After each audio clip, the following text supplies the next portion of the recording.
قال الله والذين تدعون من دونه ما يملكون من قطمير إن تدعوهم لا يسمعوا دعاءكم. ترى الله الذي يقول إن تدعوهم لا يسمعوا، ما هو وهابي ولا ابن تيمية، لأنهم ينسبون التوحيد أو ينسبون ما هو يجعلون خلافهم معنا. لا لا، ليس معنا، خلافكم مع آية قبل 1400 سنة.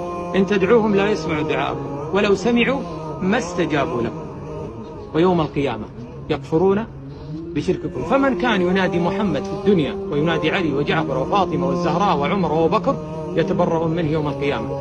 ليش يتبرؤون منه؟ لأن الله تعالى إيش قال؟ قال وقال ربكم ادعوني أستجب، فتركوا الذي قال ادعوني أستجب وذهبوا إلى من قال الله عنهم إن تدعوهم لا يسمعوا دعاءكم. وهذا هو حال شياطين الجن والإنس، أن يصرفونك عن الذي يستجيب إلى من لا يستجيب، وبحجج واهية أن هذا من المحبة وهذا من ولاية آل البيت وهذا كله كذب.